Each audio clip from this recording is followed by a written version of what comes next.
Good evening, welcome to 7 PM live show. 40 ఏళ్ల తర్వాత తెలుగు ప్రజలు మరోసారి రాష్ట్రపతి పాలన చూడబోతున్నారు. ఈ సందర్భంగా ప్రభుత్వం పరిపాలన ఏ విధంగా ఉండబోతున్నది, రాజకీయ పార్టీలు ఏ విధంగా తమ ఉనికిని చూడబోతున్నాయి, పరిపాలన పరంగా వచ్చే సమస్యలు, నిజంగానే ఇవాళ రాష్ట్రపతి పాలన తెలంగాణ రాష్ట్ర ఏర్పాటు ఇంకా ప్రక్రియ పూర్తి కాలేదు, గెజెట్ నోటిఫికేషన్ కావాల్సినది. ఈ సందర్భంలో ఇది రావడం వలన తెలంగాణకి ఏదైనా సమస్య కాబోతున్నదా, ఏ పరిణామాలు జరగబోతున్నాయి, ఇదే ఇవాళ చర్చనీయాంశం. చర్చలో పాల్గొనేందుకు బీజేపీ నాయకులు ఇంద్రసేన్ రెడ్డి గారు, అదేవిధంగా టీఆర్ఎస్ నాయకులు సిహెచ్ రమేష్ గారు, రిటైర్డ్ ఐఏఎస్ అధికారి రామచంద్ర గారు ఉన్నారు. ముగ్గురు గుడ్ ఈవినింగ్ సార్. నమస్కారం. ముందుగా రామచంద్ర గారు, ఒక అధికారిగా మీరు రాష్ట్రపతి పాలన వచ్చినప్పుడు ఏదన్నా ఒక రాష్ట్రంలో అక్కడ గవర్నెన్స్ ఇబ్బంది అయితే కనుక రాష్ట్రపతి పాలన మరికొన్ని కారణాలు ఉన్నాయి.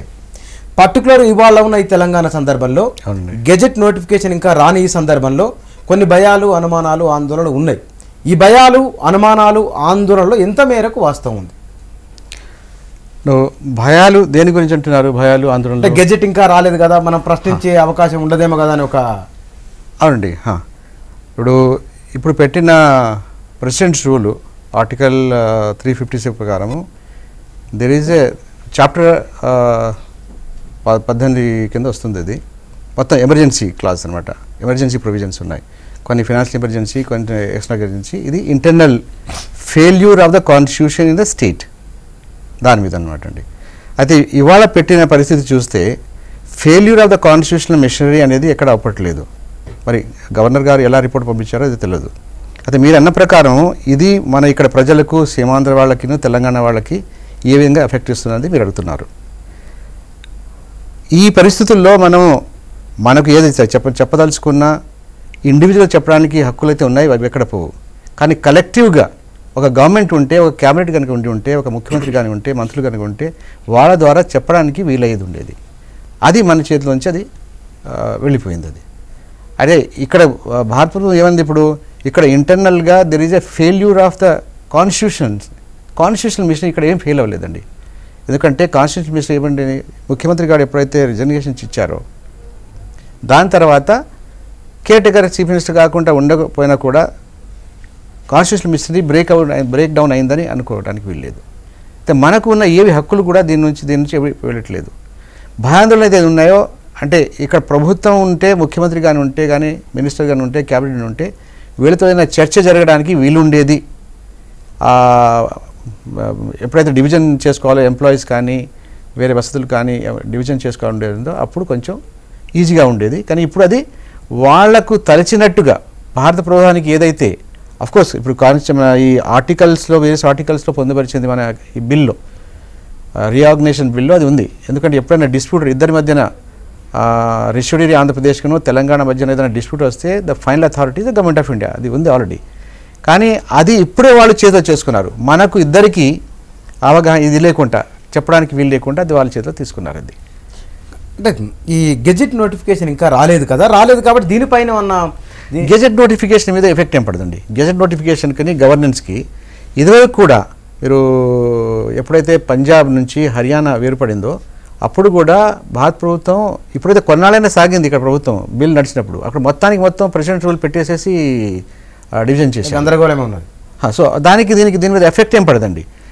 నోటిఫికేషన్ కానీ వాళ్ళ ప్రెసిడెంట్ గారి దగ్గర బిల్ పడి ఉంది, దానికి అసెంట్ ఇవ్వడంలో కానీ, ఆ అసెంట్ ఇచ్చిన తర్వాత నోటిఫికేషన్ జారీ చేయడం కానీ, నోటిఫికేషన్లో అపాయింట్ డేట్ ఫిక్స్ చేయడంలో కానీ వీటి మీద ఎమర్జెన్సీ ప్రెసిడెంట్ రూల్ వలన ఎఫెక్ట్ పడేది ఆస్కారం ఏమీ లేదు. 100% క్లియర్ అండి. అంటే వాళ్ళకి ఇంకా త్వరితగతి చేయడానికి, ఫెసిలిటేట్ చేయడానికి ఇంకా ఆటంకాలు తక్కువైపోయినాయి భారత ప్రభుత్వానికి. ఒకవేళ ఉంటే ఇక్కడ ఒక పాపులర్ గవర్నమెంట్, ముఖ్యమంత్రి, క్యాబినెట్ ఉంటే ఏమైనా ఆటంకాలు పెట్టేవాళ్ళేమో, ఇది ఇలా ఉంది, ఇన్ని కష్టాలు వస్తాయి మాకు విభజించుకోవడానికి, లేకుంటే ట్రాన్స్ఫర్ చేయడానికి కానీ, వీటి కానీ వాటి కానీ ఆబ్జెక్షన్ ఉండేది. కానీ ఇప్పుడు ప్రస్తుత పరిస్థితుల్లో ఇంకా ఫెసిలిటేట్ అవుతుంది తప్ప ఆటంకాలు వచ్చే ఆస్కారం లేదండి. కానీ పాపులర్ గవర్నమెంట్ లేకుండా పోయింది. ఎందుకంటే మిషనరీ ఫెయిల్యూర్ అవ్వలేదు. నేను చెప్పేది ఏంటంటే కాన్స్టిట్యూషన్ ప్రకారం ఏదైతే ఆర్టికల్ 356, 355, 356, 358 ఉందో ఆర్టికల్ ప్రకారము ఎప్పుడైతే మిషనరీ ఫెయిల్ అవుతుందని ఉంటుందో అప్పుడే కానీ అది ప్రెసిడెంట్ రూల్ రావాలి. కానీ ఇప్పుడు పరిస్థితుల్లో చూస్తే అంటే నాకు నా నాలెడ్జ్ ఎంతవరకు ఉందో అంతవరకు, ప్లస్ ఇద్దరు పొలిటికల్ లీడర్స్ సీనియర్స్ కూడా ఉన్నారు, వాళ్ళు కూడా చెప్తారు పొలిటికల్గా ఏది ఫెయిల్యూర్ అవ్వలేదండి. కాకుండా అంటే ఈ విభజన ప్రక్రియను వేగవంతం చేయడం కోసమే ఇది బహుశా అనుకోవటం. ఎందుకంటే వాళ్ళకి ఈజీ అయిపోతుంది ఇప్పుడు. ఇది చేయడానికి ఆటంకాలు ఏమీ రావు. ఎందుకంటే ఇక్కడ చీఫ్ మినిస్టర్ ఎవరు లేరు, క్యాబినెట్ ఎవరు లేరు. ఆఫీసర్లు under their control, under the governor's control ఉంటారు డైరెక్ట్గా. Governor is agent of government of India, I mean as for the constitution also. They are appointing, వాళ్ళు అపాయింట్ చేస్తున్నారు 3 అడ్వైజర్స్ని, వాళ్ళు అపాయింట్ చేసిన వాళ్ళే. సో మొత్తం వాళ్ళ చేతులు ఉంటుంది తప్ప ఇక్కడ పాపులర్ గవర్నమెంట్ చేతులు అధికారుల పాలన, ప్రత్యక్షంగా అధికారుల పాలన ఉండబోతుంది. ఇంద్రసేన రెడ్డి గారు, రాష్ట్రపతి పాలనను మీరు ఎట్లా, మీ పార్టీ వ్యూగా ఎట్లా చూస్తున్నారు మీరు? భారతీయ జనతా పార్టీ ఏ రాష్ట్రంలో అయినా సరే ఎలక్టెడ్ గవర్నమెంట్ ఏదైతే ఉంటుందో ఆ ఎలక్టెడ్ గవర్నమెంట్నే ఉంచాలి. ఆర్టికల్ 356ను యూజ్ చేసి దాన్ని తీసేయకూడదు అనేటువంటిది ఇది. అయితే ఇక్కడ తీసేసినటువంటి సందర్భం కాదు, వారే రిజిగ్నేషన్ ఇచ్చారు.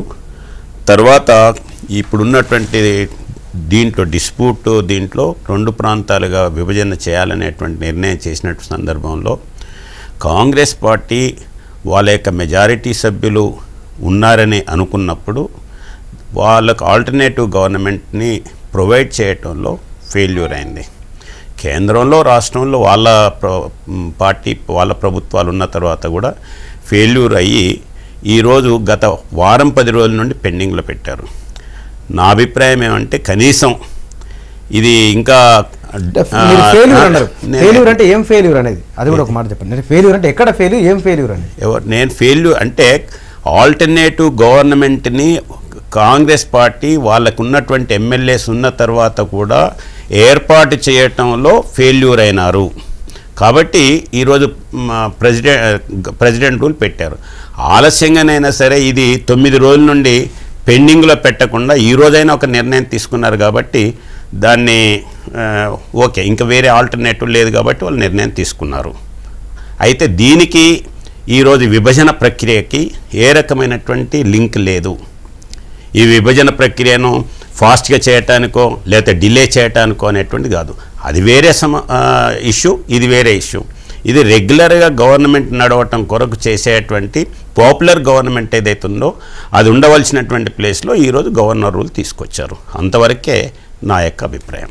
దాన్ని మీరు ఇవాళ ఉన్న ఈ పరిస్థితులలో కాంగ్రెస్ పార్టీ లేదా కేంద్ర ప్రభుత్వం ఈ నిర్ణయం తీసుకోవడాన్ని పర్టికులర్గా అంటే ఈ సందర్భాన్ని బట్టి మీరు ఎట్లా చూస్తారు దీన్ని?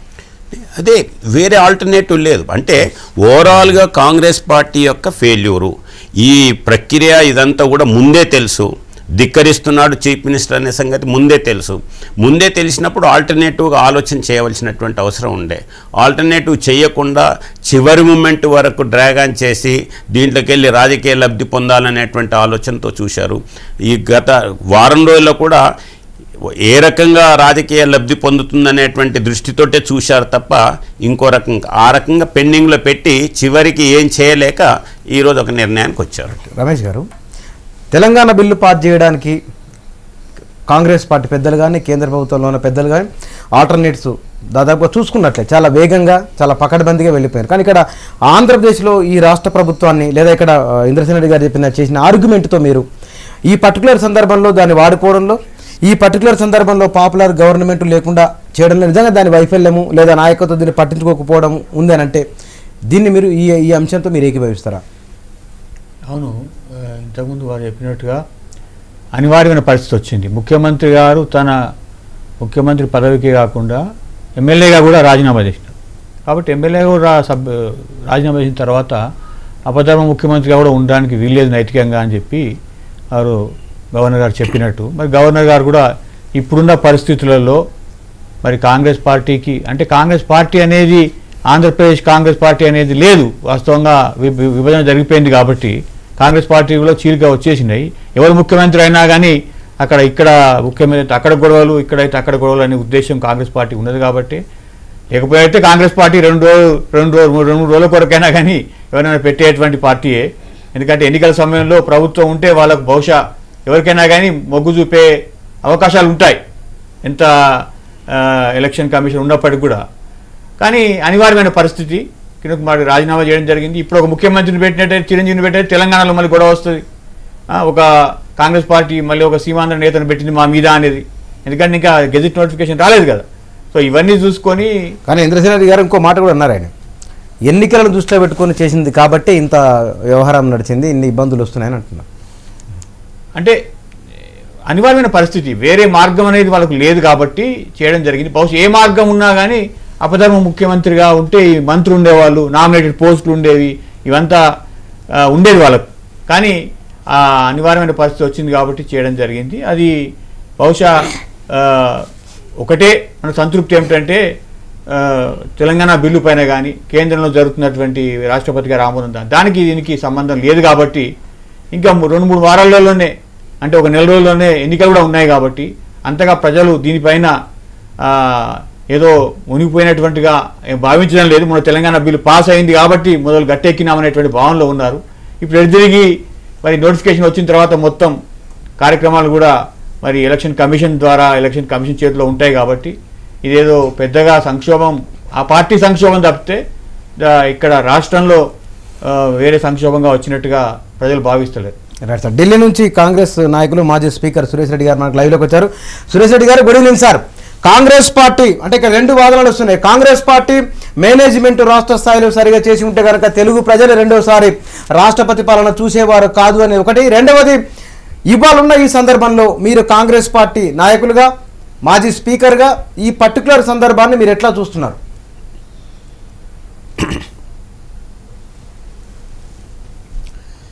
నమస్కారం.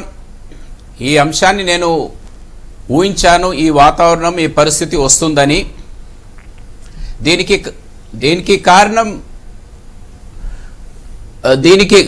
దీనికి కారణం గత కొన్ని మాసాల నుంచి జరుగుతున్న పరిణామాలు.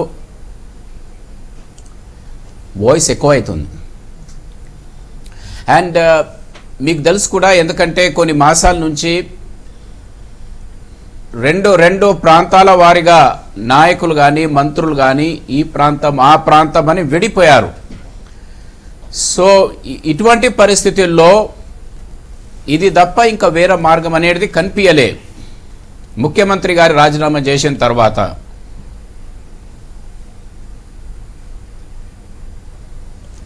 అంటే కాంగ్రెస్ పార్టీ ఎన్నికలను దృష్టిలో కేంద్రం ఈ నిర్ణయం తీసుకుందని నేను భావిస్తున్నాను.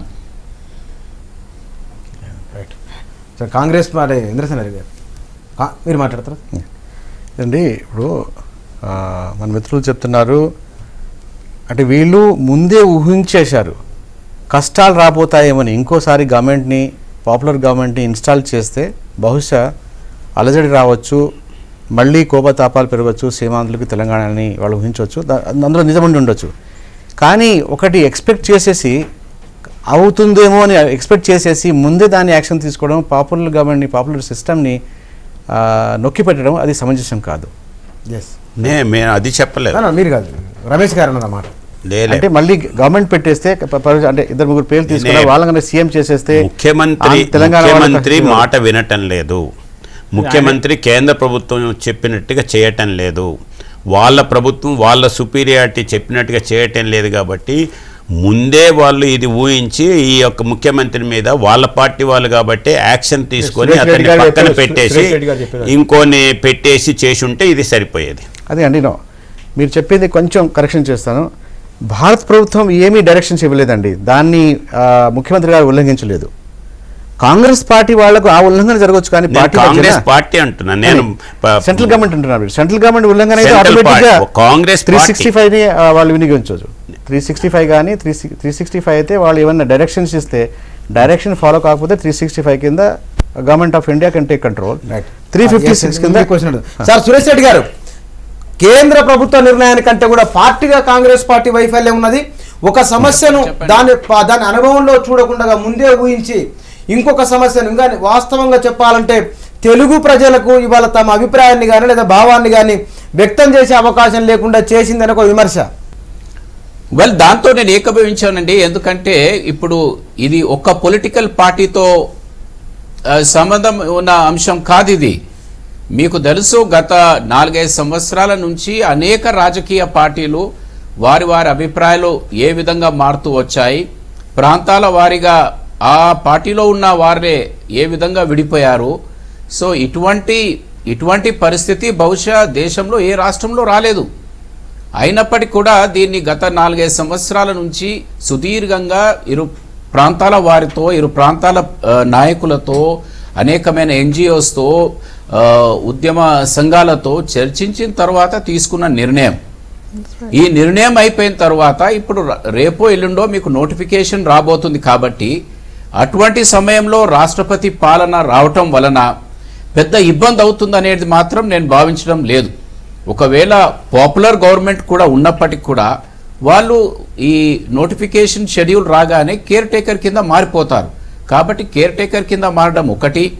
ఎలక్షన్స్ నెల రోజుల్లో ఉన్నాయి కాబట్టి ఎవరు ముఖ్యమంత్రి ఉన్నా, ఏ పార్టీ ముఖ్యమంత్రి వాళ్ళది ఉన్నా పొలిటికల్ యాక్టివిటీలో పడిపోతారు. సురేష్ రెడ్డి గారు, ఇది ఒక పొలిటికల్ పార్టీనో కాంగ్రెస్ పార్టీనో బ్లేమ్ చేయటం అనేది I think it's not right. Suresh Reddy గారు, మీరు స్పీకర్గా సీనియర్ లెజిస్లేటివ్ దీంట్లో ఉన్నటువంటి వారు, పాపులర్ గవర్నమెంట్ యొక్క అవకాశం ఉన్న తర్వాత పాపులర్ గవర్నమెంట్ కాదని చెప్పి ఎప్పుడైతే గవర్నర్ రూల్ పెడతారో జనరల్గా మనం గవర్నర్ రూల్ని యాక్సెప్ట్ చేయము. ప్రజాస్వామ్య దీంట్లో ఇన్నోవేటబుల్ దీంట్లో అయినప్పుడు పాపులర్ గవర్నమెంట్ నడపలేనప్పుడు మనం ఆ రకంగా పోతాం. కాబట్టి ఈ పాపులర్ గవర్నమెంట్ తీసుకురావడంతో ఇక్కడ వేరే పార్టీ లేదు.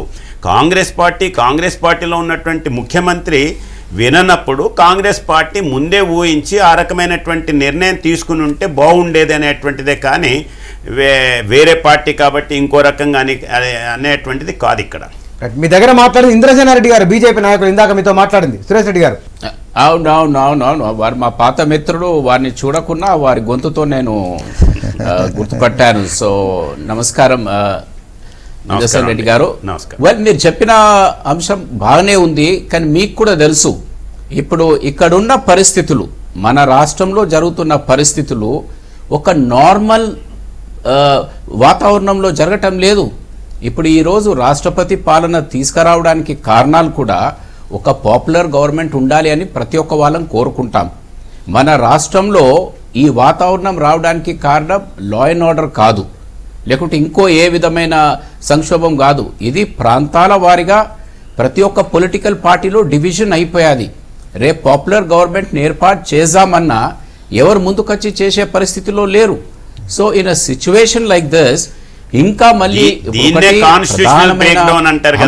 మనకు రాష్ట్ర ప్రజల దగ్గర ఈ విభజన ప్రక్రియను దీన్నే కాన్స్టిట్యూషనల్ బ్రేక్ డౌన్ అంటారు. తర్వాత 9 రోజులు ఎందుకు తీసుకోవాలి? సెకండ్ డేనే తీసేసుకోండి, 9 రోజులు ఎందుకు? బట్ పొలిటికల్ బ్రేక్ డౌన్ కి దేనిలో ప్రొవిజన్ అండి? కాన్స్టిట్యూషన్ లో పొలిటికల్ బ్రేక్ డౌన్ కి కాన్స్టిట్యూషన్ లో ఎక్కడా ప్రొవిజన్ లేదు. ఇంద్రసేన్ రెడ్డి గారు, ఇప్పుడు there is no constitutional breakdown. ఇక్కడ పొలిటికల్ బ్రేక్ డౌన్ అయిపోయాది. ఇక్కడ all political parties are facing the same problem.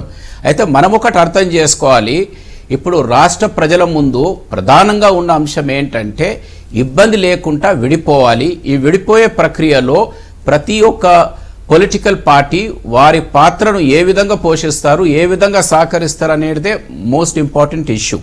ఈ పార్లమెంట్లో బిల్ పాస్ అయిపోయేది. It's a question of time ఈ రెండు ప్రాంతాలు రెండు రాష్ట్రాలుగా రాబోయటానికి. రెండోది, మీకు తెలుసు యువర్ ఎలక్షన్స్ ఆర్ ఓన్లీ ఇంకో వారం రోజుల నోటిఫికేషన్ వస్తుంది. 1.5 months ఎలక్షన్ ఉంటుంది. అటువంటి ఒక ఎలక్షన్ వాతావరణంలో ఉన్నాము, స్టేట్ డివిజన్ వాతావరణంలో ఉన్నాము. పొలిటికల్ పార్టీస్ ఏ ఒక్క రాజకీయ పార్టీలో కూడా ఏకాభిప్రాయం ఉన్న పార్టీ 1-2 తప్ప ఏ పార్టీకి లేవు. ప్రధానంగా మెజారిటీ ఉన్న పార్టీస్కి అసలు దాంట్లో ఏకాభిప్రాయం లేదు. నెల 15 రోజుల్లో తప్పనిసరిగా మళ్ళీ కొత్త గవర్నమెంట్ ఎన్నికల తర్వాత రావడానికి అవకాశాలు అలాంటప్పుడు రామచంద్రు ఐఏఎస్ మీతో మాట్లాడుతాడు, రిటైర్డ్ ఐఏఎస్ సార్. అలాంటప్పుడు సురేష్ రెడ్డి గారు ఆ 9 రోజుల క్రితమే ప్రెసిడెంట్ రూల్ చేశాను. ఎప్పుడైతే ముఖ్యమంత్రి గారు రిజైన్ చేశారో కిరణ్ కుమార్ రెడ్డి గారు, నమస్కారం అండి, అప్పుడే దాన్ని ప్రెసిడెంట్ రూల్ పెట్టేసేస్తే ఇంత ఇది ఉండేది కాదు. మరి దేని గురించి కాంగ్రెస్ ప్రభుత్వం సెంటర్ దేని గురించి ఆలోచించిందో అర్థం కావట్లేదు. ఏం మంత్రాలు జరిపిందో ఈ వారం రోజులు అర్థం కావట్లేదు. కానీ ప్రజల్లో మాత్రం మొత్తం డార్క్లో పెట్టేసేసి 9వ రోజు ఇవాళ ప్రెసిడెంట్ రూల్ చేస్తున్నాము, మిషనరీ ఫెయిల్యూర్ అయింది, కాన్స్టిట్యూషనల్ మిషనరీ ఫెయిల్యూర్ అయిందని. మీరంటున్నారు పొలిటికల్ సిస్టమ్ ఫెయిల్యూర్ అయిందని. పొలిటికల్ సిస్టమ్ ఫెయిల్యూర్ అయినంత మాత్రాన ఎమర్జెన్సీ ప్రొవిజన్ ఇన్వోక్ చేసి ప్రెసిడెంట్ రూల్ పెట్టడం అది సమంజసం కాదండి. ఎవరు కూడా దీన్ని ఒప్పుకోరు. ఎందుకంటే బేసికలీ సురేష్ రెడ్డి గారు చెప్పిన దాని సారాంశం నాకు పొలిటికల్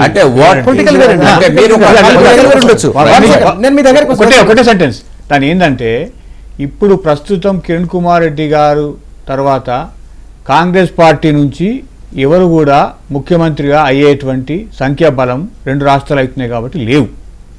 అది వాస్తవమైన విషయం. Right, okay.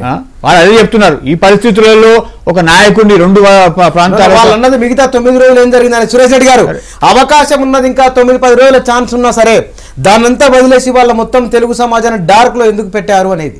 There is no question of ఎవరినైనా డార్క్ లో పెట్టే ప్రసక్తే లేదండి ఇక్కడ. ఎందుకంటే ఇది రాత్రి అయిన సంఘటన కాదు. ఇది మీరు చూశారు కదా, రాష్ట్ర విభజన అనేది అనేకమైన ప్రయత్నాలు, పోరాటాలు, అభ్యంతరాల తర్వాత ఏర్పడిన తీసుకోబడిన నిర్ణయము, పార్లమెంట్లో పాస్ అయిన బిల్ ఇది. కాబట్టి ఇంత ప్రక్రియ పూర్తి అయిన తర్వాత మీకు ఈ వారం రోజులు ఎందుకు ఆలస్యమైందనే అంశం పైన probably the government must have wait. మీకు తెలియదు ఏముంది, మీరు కూడా అధికారిగా పనిచేశారు కాబట్టి ఒక నిర్ణయం తీసుకున్నటప్పుడు అన్ని కోణాల నుంచి దానిపై డీటెయిల్గా వాళ్ళన్నీ కూడా చర్చించి ఒక నిర్ణయం తీసుకుంటారు. కానీ సామాన్య ప్రజలు కూడా ఊహించింది ఇదే. ఒక విధంగా రాజకీయ పార్టీలలో రాజకీయ నాయకులు ఈ విధంగా ప్రాంతాల వారిగా వేరబడ్డప్పుడు ఇటువంటి పరిస్థితుల్లో ఎలక్షన్ సమయంలో definitely when nobody is willing to come forward, this is the only option. అయితే క్వశ్చన్ ఏంటంటే ఇప్పుడు మనకు కావాల్సింది మీరు అన్నది, మీరు చెప్పే ఉద్దేశం బహుశా ఇటువంటి వాతావరణంలో ఇక్కడ ప్రధానంగా కావాల్సింది ఏంటంటే 2 ప్రాంతాల ప్రజలకు ఒక మంచి గుడ్ విల్ క్రియేట్ చేసే పరిస్థితి, ఒక ప్లాట్ఫామ్ ఉండాలి. అది ఐ అగ్రీ విత్ యూ, అది చాలా అవసరం. ఇప్పుడు అది ఒక పొలిటికల్ గవర్నమెంట్ ఉంటే అవకాశం ఉండేది అనేది ఒక అభిప్రాయం ఉంటే మేబీ మీ అటువంటి ఆలోచనతో చెప్తే డెఫినెట్లీ అదొక మంచి ఆలోచన, అది ఆ విధంగా జరిగితే బాగుండేది. కానీ అన్ఫార్చునేట్లీ అటువంటి పరిస్థితులు కానీ అటువంటి అవకాశాలు కానీ కల్పించే వాతావరణం రాజకీయ పరంగా ప్రత్యేకంగా పొలిటికల్గా ఉన్న శాసనసభ్యులలో విడిపోయారు కాబట్టి ఆ వాతావరణం కల్పించడం చాలా ఇబ్బందికరంగా మారాది. But what has to be seen is, మీరు అన్నట్టు ప్రతి ఒక్కటి కోల్పోయామని బాధపడేది లేదు. ఇప్పుడు కూడా there is a scope, even though there is no popular government. రాజకీయ నాయకులు మీలాంటి పెద్దలు తప్పనిసరిగా ఒక వేదికపై రావాలి. 2 ప్రాంతాలు 2 రాష్ట్రాలు ఏర్పడ్డా 2 ప్రాంతాల ప్రజలు కలిసి ఉంటామనే దానికి ఒక platform political non political create చేసుకుంటే ఇటువంటి ఇబ్బందులు ఉండే అనేదే నా అంశం, నా ఆలోచన.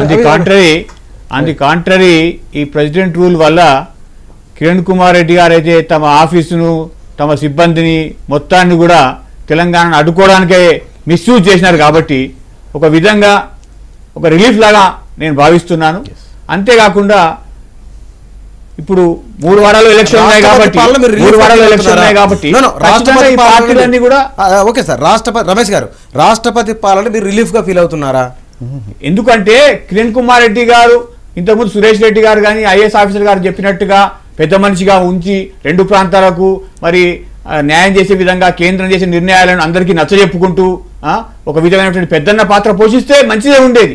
అట్లాంటి పాపులర్ ప్రభుత్వం కాకుండా ఒకవైపే ఉంటూ సీమాంధ్రకు అన్యాయం జరుగుతుంది, అసలు విభజనే వద్దు అని చెప్పి కుట్రలు చేసినటువంటి ముఖ్యమంత్రి గారిని ఇంకా కొనసాగించడం ఏ విధంగా మాకు సమ్మతం ఉంటుంది?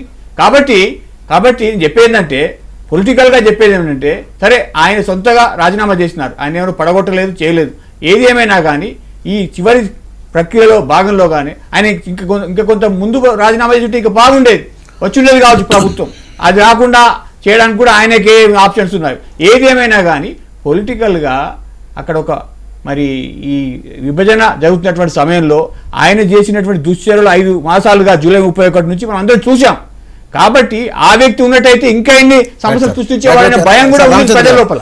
రామచంద్ర గారు, ఇంకోటి అంటే ఇప్పుడు కాన్స్టిట్యూషనల్ మిస్టరీ ఫెయిల్యూర్ లేదంటున్నారు, పొలిటికల్ ఫెయిల్యూర్ అవుతున్నందువల్ల అదే రాజకీయ సంక్షోభం గురించి అయితే మాట్లాడుతుంటే రాజకీయ సంక్షోభం 3 నెలల క్రితమే తలెత్తింది. ఇవాళ కాకుండా కేంద్ర ప్రభుత్వాన్ని సవాలు చేసినప్పుడు అప్పుడే చేసేసి ఉంటే బహుశా. ఇప్పుడు ఇంకోటి ఏంటంటే ఇప్పుడు ప్రెసిడెంట్ రూల్ పెట్టడం వల్ల ఏవైతే పాపులర్ గవర్నమెంట్ ఉంటే ఆయన గత 15-20 నెల రోజుల్లో చేసినవన్నీ ఇల్లీగల్ వర్క్స్ అన్నీ ఇప్పుడు అవన్నీ కవరప్ అయిపోతాయండి. ఈ ప్రెసిడెంట్ రూల్ ఉండడం వల్ల పాపులర్ గవర్నమెంట్ లేదు, ఈ 3 నెలల్లో అందరూ మర్చిపోతారు. అదే పాపులర్ గవర్నమెంట్ కొత్త గవర్నమెంట్ నుంచి ఉంటే ఆయన చేసినవి కిరణ్ కుమార్ రెడ్డి గారు తన కొందరి సహచరులను పట్టుకొని చాలా లాస్ట్లో చూశారు కదా, మీరు అందరికీ తెలుసు, పేపర్లు కూడా రాశారు, రోజు ఫైల్లో రోజుకు 100,000 సంతకాలు చేశారని. అవన్నీ ఇప్పుడు బయటపడవు, అవన్నీ కప్పిపుచ్చుకుపోతాయి, అవన్నీ కవరప్ అయిపోతాయి. గవర్నమెంట్ వచ్చిన తర్వాత తప్పకుండా దాని మీద కమిషన్ అదే లేట్ అయిపోయింది. అప్పటికి 3-4 నెలలు అయిపోతాయి. దాని తర్వాత అంటే కొత్త గవర్నమెంట్ డెఫినెట్గా బయట తీస్తుందండి, కానీ అప్పటికి 3-4 నెలలు అయిపోతాయి. అందువల్ల అది కూడా దాన్ని కల్పించారు. సంక్షేమం గురించి మాట్లాడుతున్నారు. సంక్షేమం 3 నెలల క్రితం అయిపోయిందండి. పొలిటికల్ సంక్షేమం, రాజకీయ సంక్షేమం ఇవాళ కాదైంది. Yes sir. రాష్ట్రపతి పాలన పైన విప్లవకవి ఎవరెవరు ఏమన్నారు ఒకసారి చూద్దాం. ఎక్కడైనా రాష్ట్రంలో రాష్ట్రపతి పాలన అనేది ప్రజాస్వామిక రాజకీయాలకు ప్రజాస్వామిక విలువలకు విఘాతం కలిగించేది. ఏ జూన్ నెలలో రాష్ట్రం ఏర్పడ్డాక అవుతుంది అనుకున్నటువంటిది 2 రాష్ట్రాలు ఏర్పడ్డాక జరుగుతున్నది. ఇవాటి నుంచే ఆంధ్రప్రదేశ్ అంటే ఇవాటి నుంచే ఆంధ్రప్రదేశ్ మీద రేపు ఏర్పడబోయేటువంటి 2 రాష్ట్రాల మీద కేంద్ర ప్రభుత్వం తన ఆధిపత్యాన్ని తన ఆజమాయిషిని తన చేతుల్లో తీసుకున్నది. ఈ తీసుకోవడం వల్ల ఏమవుతుంది, మామూలుగా చూసే వాళ్ళకి పైపైన ఏమనిపిస్తుంది అంటే అటు ఒక ఆంధ్ర ప్రాంతం నుంచి ముఖ్యమంత్రి, తెలంగాణ ప్రాంతం నుంచి ముఖ్యమంత్రి కాకుండా కేంద్రం ఉంటే సమన్యాయం జరుగుతుందా అనిపిస్తుంది. సమన్యాయం జరగదు, అన్యాయం జరుగుతుంది. ఎందువల్లంటే కేంద్రం తన ప్రయోజనాలు దృష్టిలో, ఈ కేంద్రానికి ఉండే ప్రయోజనాలు ఏముంటవి అనే ప్రశ్న కూడా వేయచ్చు. కేంద్రానికి ఉండే ప్రయోజనాలు ఇక్కడ ఆంధ్రప్రదేశ్ రాష్ట్రం ఉంటే ఆంధ్రప్రదేశ్ కావూరి సాంబశివరావు ప్రయోజనం చూసింది, లేదా లగడపాటి రాజగోపాల్ ప్రయోజనం చూసింది, లేదా టీజీ వెంకటేష్ ప్రయోజనం చూసింది, లేదా జీవీకే ప్రయోజనం చూసింది, లేదా జిఎంఆర్ ప్రయోజనం చూసింది. అంటే ఈ ప్రాంతానికి చెందినటువంటి బడా బుర్జువాలు బహుళజాతి కంపెనీలకు దళారీలుగా ఉన్న వాళ్ళ ప్రయోజనాలు చూసింది. రేపు కేంద్ర ప్రభుత్వం అంబానీల ప్రయోజనాలు, టాటాల ప్రయోజనాలు, ఎస్ఆర్ల ప్రయోజనాలు, వేదాంతాల ప్రయోజనాలు చూస్తుంది. వాళ్ళ ప్రయోజనాల దృష్టినే హైదరాబాద్లో ఆంధ్రప్రదేశ్ మొత్తంగా ఇవాళ రాష్ట్రపతి పాలన అనేది సాగుతుంది. ఒక ఎన్నికైనటువంటి ముఖ్యమంత్రో మంత్రియో ఉన్న చోట ప్రాతినిధ్యం వహించగలిగేటువంటి అవకాశం లేదు. గవర్నర్ దగ్గరికి కానీ గవర్నర్ సలహాదారుల దగ్గర కానీ ప్రాతినిధ్యం వహించడం అనేది ప్రజాప్రతినిధుల దగ్గరికి కాలర్ పట్టుకొని నిలదీసి అడిగేటువంటి పద్ధతి ఉన్నట్టుగా బ్యూరోక్రాట్ల దగ్గర ఉండేటువంటి పద్ధతి ఉండదు. కనుక ప్రజలకు ప్రభుత్వాన్ని దూరం చేయడం కొరకు ఎంత జడ్డ ప్రభుత్వం అయినా మేము ఎన్నుకున్న వాడివి కాళ్ళు చెప్పినట్టుగా ఓటుకు బిడ్డవు కదా ఎందుకు న్యాయం చేయవని అడిగేటువంటి అవకాశం, బ్యూరోక్రసీని అడిగే అవకాశం ఉండదు. అది చాలా పెద్ద నష్టం. ఇది నిజానికి చాలామంది చాలా పైపైన ఆలోచించే వాళ్ళందరూ కూడా సురేష్ రెడ్డి గారు, కేంద్ర ప్రభుత్వం రాబోతున్న 2 రాష్ట్రాలపైన అజమాయిషిని ఆధిపత్యాన్ని చెలాయించడానికి ఒక సంకేతంగా రాష్ట్రపతి పాలన చూస్తున్నామని ఇందాక వరవరరావు గారు అంటున్నారు. నిజంగానే ఈయన చేస్తున్న ఆర్గ్యుమెంట్లో కొంత నిజం ఉందని అనిపిస్తుందా మీకు? 2 ప్రాంతాలు ఎక్కడైనా అండి మీరు అడుగుతారు కానీ రాబోతున్న 2 రాష్ట్రాలు దీంట్లో కొంచెం డిఫర్ అవుతానండి. దానికి కారణం ఏంటంటే కేంద్ర ప్రభుత్వం సార్ చెప్పండి సార్, మిమ్మల్ని అడుగుతారు.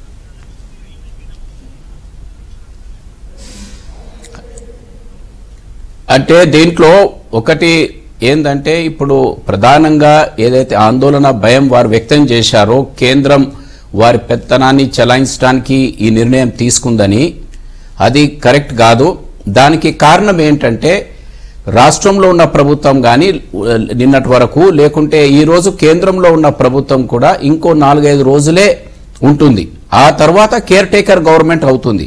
కేర్ టేకర్ గవర్నమెంట్ మీ అందరికీ తెలుసు, ప్రధానమైన పాలసీ డెసిషన్స్ కానీ ఇవన్నీ కూడా ఏది తీసుకునటానికి అవకాశం ఉండదు. వాళ్ళు కేవలం డే టు డే అడ్మినిస్ట్రేటివ్ విషయాలనే చూసే అవకాశం ఉంటుంది. ఇక్కడ ప్రధానమంత్రి గారికి కానీ ఒకవేళ అక్కడ ముఖ్యమంత్రి ఉంటే వారికి కానీ, అంతకు తప్ప ప్రధానమైన నిర్ణయాలు తీసుకునే అవకాశం లేదు. ఒకటి. రెండోది, ఇక్కడ రాష్ట్రపతి పరిపాలన పెట్టి గవర్నర్ రూల్ పెట్టి ఆ ద్వారా ఇంకేదన్నా పెద్ద పెద్ద నిర్ణయాలు తీసుకొని ఇంకెవరికో ఏదో చేయాలనే ఆలోచన వచ్చినప్పుడు, లేకుంటే పాపులర్ గవర్నమెంట్ ఒకవేళ కొత్తది ఇప్పుడు పెట్టిస్తే గత ప్రభుత్వం తీసుకున్న నిర్ణయాలను మరి ఒకసారి రివ్యూ చేసే అవకాశం ఉంటుందనే అంశాన్ని కూడా చెప్పారు. ఇదంతా బాగా చెప్పారు. అయితే ఇప్పుడు రాష్ట్రపతి పాలన రావటం వలన రేపు కొత్త ప్రభుత్వం వచ్చే ప్రభుత్వం తప్పనిసరిగా ప్రీవియస్ గవర్నమెంట్ తీసుకున్న నిర్ణయాలను రివ్యూ చేసుకునే అవకాశం ఉంటుంది వారికి. దాంట్లో ఎటువంటి ఇబ్బంది ఉండదు. ఈ అరేంజ్మెంట్ అంతా కూడా 15 రోజుల కొరకే జరుగుతున్న పరిస్థితి ఇది. అండ్ రెండోది, ఒకవేళ పాపులర్ ముఖ్యమంత్రి గారు అక్కడ ఎలక్ట్ అయినా వారు 2-3 రోజుల కొరకే ఉంటారు. ఆ తర్వాత కేర్ టేకర్ కింద అవుతారు. కేర్ టేకర్ పరిస్థితుల్లో మీకు తెలుసు ఏ పొలిటికల్ పార్టీ అక్కడ ఉన్నా కూడా వారంతా కూడా ఇప్పుడు ఎలక్షన్ వాతావరణంలో వెళ్ళిపోతారు కాబట్టి పరిపాలన పైన సాధారణంగా ఎన్నికల సమయంలో అధికారులే చూస్తూనే ఉంటారు, కేర్ టేకర్ ప్రభుత్వం ఉన్నప్పటికీ కూడా. అయితే దీంతో మనము పెద్ద ఆందోళన చెల్లని అవసరం లేదు. ఇది మీరు అన్నట్టు సాధారణ పరిస్థితుల్లో ఒకవేళ వస్తే అప్పుడు ఇది ఎందుకు వచ్చేది ఏందని దానిపై కొంచెం ఆలోచించే సమయం ఉండేది. ఇది 2 రాష్ట్రాలు ఏర్పడ్డాయి, 2 మాసాల లోపల ఎలక్షన్స్ పూర్తి అవుతున్నాయి. అటువంటి సమయంలో వచ్చిన పరిస్థితి కాబట్టి ఇది పెద్దగా సడన్ గా ఏదో వచ్చేదనేది మాత్రం నేను భావించడం. సురేష్ రెడ్డి గారు ఒకటి, ఈ కేర్ టేకర్ గవర్నమెంట్ అనేటువంటిది గత 9 రోజుల నుండి కూడా కేర్ టేకర్ గవర్నమెంటే. నెంబర్ 1 కేర్ టేకర్ గవర్నమెంట్ కాబట్టి ఇది ఇక్కడ ఏం తీసుకోరు, వీళ్ళకేం పవర్స్ ఉండవు అనేటువంటిది, దీనివల్ల ఒక న్యూట్రల్ గవర్నమెంట్ ఉంటుంది, న్యూట్రల్ పర్సన్ గవర్నర్ ఉంటాడు అనేటువంటిదే కనుక వాస్తవం అయితే, మీరు ఎలక్షన్స్ డిక్లేర్ చేసినప్పటి నుండి షెడ్యూల్ వచ్చినప్పటి నుండి గవర్నర్ పరిపాలన మీరు ప్రతిపాదిస్తారా? గవర్నర్ పరిపాలన యాక్సెప్ట్ చేస్తారా in that case? Sir Suresh Reddy గారు, కేర్ టేకర్ గవర్నమెంట్ విషయాన్ని ఇంద్రసేన రెడ్డి గారు ప్రస్తావించారు, దానికి మీ సమాధానం? కేర్ టేకర్ గవర్నమెంట్ నా ఒపీనియన్లో తప్పనిసరిగా వారు ఏదైతే అన్నారో అదే విధంగా నేను కూడా చివరి వరకు కూడా ఉండాలి. దాంట్లో రెండో అభిప్రాయమే లేదు. మనమందరం ప్రజాస్వామ్యవాదులం, ప్రజాస్వామ్యం పర్టికులర్లీ పార్లమెంటరీ ప్రజాస్వామ్యంపై సంపూర్ణ విశ్వాసం ఉన్న వ్యక్తిని నేను కూడా వారిలాగానే. కానీ ఇక్కడున్న వాతావరణ పరిస్థితులు అలాగ వచ్చాయనేది ఒకటి. రెండోది మీరు ఒకటి ఆలోచించాలి, మన దేశంలోనే కాదు ఈ ప్రపంచంలో ఎక్కడ కూడా పార్లమెంటరీ డెమోక్రసీ ప్రజాస్వామ్య దేశంలో కూడా ఎన్నికల సమయంలో మనం కేర్ టేకర్ గవర్నమెంట్ అంటాము, అక్కడ లేమ్ డక్ గవర్నమెంట్ అంటారు, అమెరికాలో ఇంగ్లాండ్లో ప్రతి దేశంలో ఇటువంటి వాతావరణం ఉంటుంది. ఆంధ్రప్రదేశ్లో జరిగిన అంశం ఏంటంటే ఒక కేర్ టేకర్ గవర్నమెంట్ లేక రాష్ట్రపతి పాలన వచ్చాది. దానికి కారణాలు ఏమేమి ఉన్నాయో మీ అందరికి ఇప్పుడే వివరించాను. అయితే నా ఒపీనియన్ ఏంటంటే definitely the government Congress party చివరి వరకు ఒక ప్రభుత్వాన్ని ఆంధ్రప్రదేశ్లో ఉంచాలి అని ప్రయత్నం చేశాది. కానీ ఏ విధంగానైతే రాష్ట్ర విభజన అంశంలో ఏదైతే కాంగ్రెస్ పార్టీ ప్రయత్నం చేశాదో అందరినీ ఒక వేదికపై తీసుకొచ్చి నిర్ణయం తీసుకునటానికి, దాంట్లో ఏ విధంగానైతే రాజకీయ పార్టీలు వారు సమయంతో ఎలా మార్పులు చేసుకున్నారో వాళ్ళ నిర్ణయంలో, అదేవిధంగా ఇక్కడ కూడా ప్రాంతాల వారీగా ఎమ్మెల్యేస్ కానీ వేరే అయిపోయారు. కాబట్టి ఇటువంటి వాతావరణంలో ఒక హార్స్ ట్రేడింగ్ అనండి, లేకుంటే మరి ఒక పార్లమెంటరీ డెమోక్రసీకి ఒక మచ్చపడే పరిస్థితి, ఒక ప్రమాదమైన పరిస్థితి కనిపించే సమయంలో నెల రోజుల కొరకు రాష్ట్రపతి పాలన పెట్టే పరిస్థితులు వారికి తప్పలేక పెట్టే పరిస్థితి. ఏది ఏమైనప్పటికీ కూడా బిగ్గర్ ఇష్యూ ఇక్కడ పెద్ద ఇష్యూ, దీనికంటే బిగ్గర్ ఇష్యూ ఇస్ ఇక్కడ ప్రజల్ని ఒక వేదికపై తీసుకొచ్చి వారిలో ధైర్యం కల్పించే బాధ్యత ఈ రోజు రాజకీయ పార్టీలపై ఉంది. ఎందుకంటే ఇది ఎక్స్ట్రాడినరీ సిచ్యువేషన్, ఇది సాధారణమైన వాతావరణంలో లేం మనము. ఇది రాష్ట్ర డివిజన్ అయిపోయాది.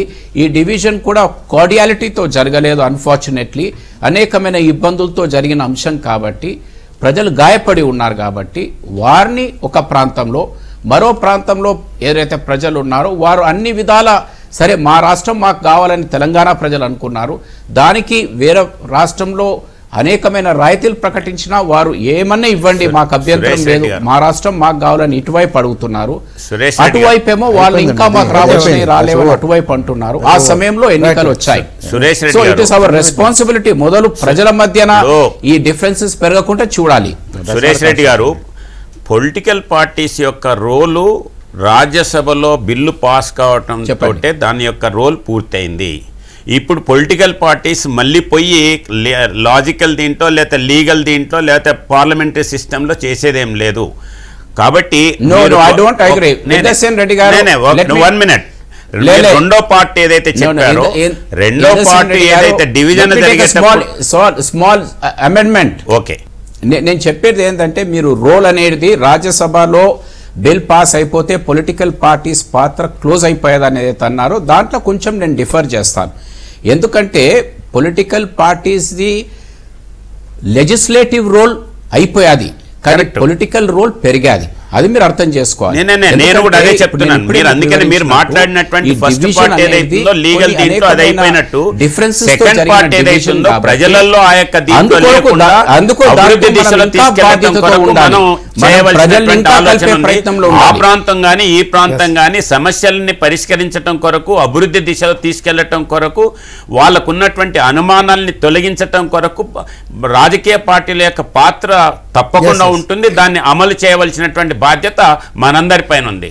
కానీ ఏదైతే లీగల్ దీంట్లో ఉందో లేదా పార్లమెంటరీ దీంట్లో ఉందో ఆ పార్ట్ ఆల్రెడీ కంప్లీట్ అయిందనేదే నా అభిప్రాయం. ఎలా చేస్తారు దాన్ని ఎలా చేస్తారు మీరు? ఎలా చేస్తారు ఇంద్రసేన్ రెడ్డి గారు? ఆ పాత్ర ఎలా చేస్తారు మీరు? నేను అందుకనే ఇప్పుడు ఈ టీవీ ద్వారా తెలంగాణ ప్రజలకి, ఆంధ్ర ప్రజలకి నేను చెప్పదలుచుకుంది ఏంటంటే, డివిజన్ అనేటువంటిది అయిపోయింది. డివిజన్ అయిపోయిన తర్వాత ఈ యొక్క తెలంగాణ ప్రాంతంలో గతంలో ఏం జరిగింది అనేటువంటిది మర్చిపోయి రాబోయేటువంటి దీంట్లో మనం ఉద్యమ సమయంలో ఏవైతే చెప్పినామో బంగారు తెలంగాణ తీసుకొస్తాం, ఉద్యోగాలు తీసుకొస్తాం, నిరుద్యోగం తీసేస్తాం, లేకపోతే ఉన్నటువంటి నీళ్లను వాడుకుంటాం, భూమిని వాడుకుంటాం అని ఏదైతే చెప్పినామో దాన్ని ప్రాపర్గా వాడుకొని ఇప్పుడున్నటువంటి యొక్క యూత్ ఎవరైతున్నారో వాళ్ళ ఎక్స్పెక్టేషన్స్ ఏవైతున్నాయో వాటికి అనుగుణంగా మనం ప్రయత్నం చేయవలసినటువంటి అవసరం ఉంది. అది ముందు ఇవాళ ఉన్న ఈ పర్టికులర్ సందర్భాన్ని రమేష్ గారు మీరేమంటున్నారు? ఇవాళ హైదరాబాద్లో అది అన్ని పార్టీస్ చేస్తాము. ఇవాళ ఉదాహరణకు హైదరాబాద్లో ఫ్యాప్సీలో ఒక పెద్ద సమావేశం జరిగింది. ఆ సమావేశం యొక్క అందుకు నేను చెప్తున్నా అంటే ఒకటే ఒక కీలక అంశం, స్పెషల్ స్టేటస్ హైదరాబాద్ నుంచి ఖచ్చితంగా మరి వేలాది మంది ఫ్యాక్టరీ మరి ఇండస్ట్రియలిస్ట్ పోయేటువంటి ప్రమాదం ఉండనేటువంటి విషయం మీద ఒక 1000 మందితో అక్కడ ఒక సమావేశం జరిగింది. మంత్రులు వచ్చినారు, కోదండరామ్ గారు వచ్చినారు, పెద్ద పెద్ద నేతలందరూ వచ్చినారు. ఇట్లాంటి సమస్య వెంటనే దాన్ని అడ్డుకొని ఏదైతే తెలంగాణకు అన్యాయం జరిగిందో వీళ్ళకు కూడా ప్యాకేజ్ ఇచ్చి పెద్ద ఎత్తున చేయకపోతే హైదరాబాద్ నుంచి క్యాపిటల్ ట్రైన్ అవుతున్న సమస్య మీద జయరాం రమేష్ గారు మాట్లాడినారు. ఎందుకు చెప్తా అంటే రాజకీయ పాత్ర అంటే ఒకవైపు ఉన్నటువంటి ప్రజల సమస్యలు కూడా మరి అక్కడ ఉన్నటువంటి ఇండస్ట్రియలిస్ట్ కానీ, స్మాల్ స్కేల్ ఇండస్ట్రియలిస్ట్ కానీ, రైతుల సమస్యలు కానీ, ప్రాణహిత చేవల సమస్య కానీ, ఇవన్నీ సమస్యలు ఉన్నాయి. వీటిపైన కూడా ప్రధానమంత్రి గారిని అన్ని పార్టీలు కలవడం కూడా అందుకొరకే కదా ఈ ప్రాంతంలో. ఎందుకు చెప్తున్నా అంటే రమేష్ గారు, మన డిబేటు రాష్ట్రపతి పాలన బంగారు తెలంగాణ కంటే గెజిట్ కంటే ముందు రాష్ట్రపతి పాలన రావడాన్ని ఇందాక ఇంద్రసేన్ రెడ్డి గారు ఒక మాట అన్నారు. ఈ 9 రోజుల గ్యాప్లో ఎందుకు చేయలేదు అనేది దట్ ఇస్ ద క్వశ్చన్. ఓకేండి, ఇప్పుడు ఒకటి ఫస్ట్ ఆఫ్ ఆల్ అండి, ఏదో పొలిటికల్ సంక్షోభం చెప్పి రాజకీయ సంక్షోభం తీసుకొచ్చి ప్రెసిడెంట్ తీసుకొచ్చింది. It's a bad presidents, it will have long term consequences. 1 second, ఏ విధంగా అయితే 2 హౌసెస్లో రాజ్యసభలోను లోక్సభలో ఎంత అలర్జడి ఎంత గొడవ జరిగి బిల్లు పాస్ అయిందో అప్పటికే చాలామంది అనుకున్నాము ఇది ఒక గట్టి అయిపోయింది, ఇంకా త్వరలోనే మనం 2 రాష్ట్రాలు అయిపోతున్నాయని. దాన్ని ఇంకా డిలే చేస్తూ భారత ప్రభుత్వం ఇంతవరకు రాష్ట్రపతి గారి ఆమోదం పొందలేదు. నోటిఫికేషన్ గురించి ఇంకేం ఆలోచన లేవు, ఎప్పుడు చేస్తున్నది ఏమి దాని గురించి కూడా వివరాలు ఏమి ఇవ్వట్లేదు. ఈ 2 పరిస్థితుల్లో ఒక సైడు ప్రెసిడెంట్ రూల్ సడన్గా 9 రోజుల తర్వాత పెట్టారు, ఇంకో సైడు నోటిఫికేషన్ ఇవ్వట్లేదు, ప్రెసిడెంట్ అసెంట్ ఇంతవరకు రాలేదు. ఇంకా ఏ విధమైన దీనికి సంక్షేమానికి దారి తీస్తుందో ఇంకా నేను ఊహించలేకపోతున్నాను. ఎందుకంటే ఇంకా ప్రతి ఒక్కళ్ళ సీమాంధ్రలో కానీ తెలంగాణలో ప్రతి ఒక్కరికి అది ఒక అలజడి రేపింది. పొలిటికల్ పార్టీస్లోనూ పొలిటీషియన్స్లోనూ మామూలు సాధారణ మనిషిలోనూ అదొక అలజడి లేపింది. అది ఎలాంటి సంక్షేమానికి దారి తీస్తుందో తెలియలేదు. అందుకు విన్నవించేది ఏంటంటే, ఓకే ఒకసారి మీరు రాష్ట్రపతి పాలన పెట్టేశారు, త్వరగా రేపు పొద్దుటి వరకల్లా ఒకవేళ నోటిఫికేషన్ గారు ఇచ్చేస్తే కొంచెం చల్లారుతుంది, లేకుంటే ఎలాంటి తెలియదు. మీరు 2 మిక్స్ చేస్తున్నారు. In what way this 2 are connected? President rule is different, notification is different. President rule పెట్టి అవునండి 9 రోజుల నుంచి దేనికోసం ఆలోచిస్తున్నారు, దేనికోసం వెయిట్ చేస్తున్నారు? బిల్ పాస్ అయింది 20వ తారీఖు నాడండి, రాజ్యసభలో బిల్ పాస్ అయింది 20వ తారీఖు నాడు. అప్పటి నుంచి ఇప్పటి వరకు ఒక్కటి కూడా బిల్లు అలా తిరిగి రాష్ట్రపతి గారి ఇంటికి వెళ్ళి ఉంది. ఇంతవరకు ఒకవేళ కిరణ్ కుమార్ రెడ్డి ఉండుంటే ఈ 9 రోజులలో వాళ్ళు ఇచ్చేవాళ్ళని దానికి సంబంధం లేదు కదా. వాళ్ళు పొలిటికల్ మోటివ్ తో చూస్తున్నారు సెంట్రల్ గవర్నమెంట్. అదే అంటున్నా, పొలిటికల్ మూతో. ఫైనల్ వర్డ్ మీరు ఏమంటారు? ఇది వచ్చింది మీరు చివరగా ఎట్లా రెస్పాండ్ అవుతున్నారు సార్? మొత్తం విన్న తర్వాత అంటే 9 రోజుల వ్యవధి కావచ్చు లేదా కేర్ టేకర్ గవర్నమెంట్ కావచ్చు ఇవాళ ఉన్న పర్టికులర్ సందర్భం కావచ్చు ఈ సమయంలో అవునవును ఇప్పుడు అవునవును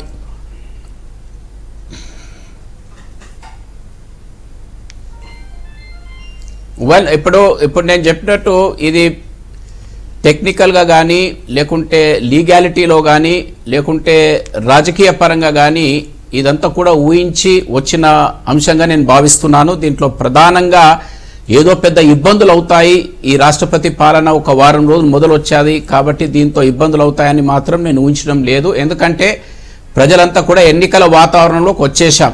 ఇంకో నెల 15 రోజులలో కొత్త ప్రభుత్వాలు అక్కడ ఇక్కడ రాబోతున్నాయి కాబట్టి దీంట్లో పెద్ద ఇబ్బంది ఉండదు.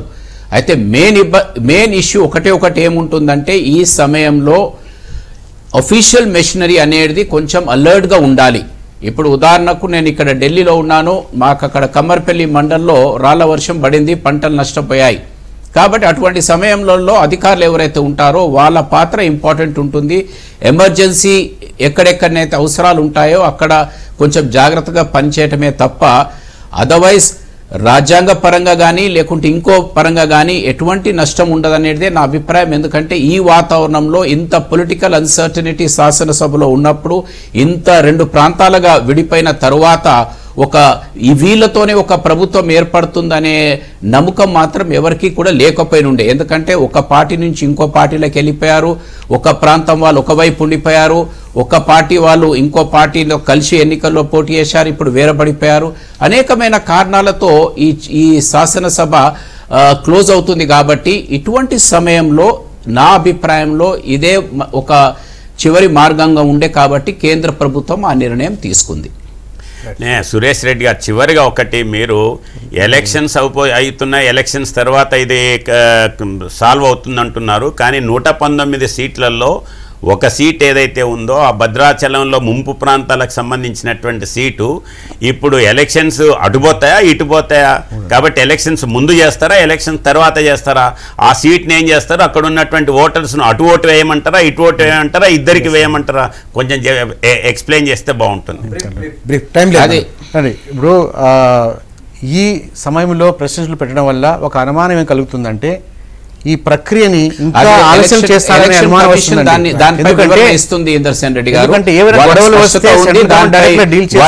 రాబోతుంది, రేపు ఎల్లుండో వాళ్ళు చెప్తారు. ఇది ప్రెసిడెంట్ రూల్ ఒకసారి పెట్టి ప్రక్రియను ఇంకా దాన్ని ముందుకు నడవనివ్వట్లేదు, అందు గురించి అనుమానాలు వస్తున్నాయి.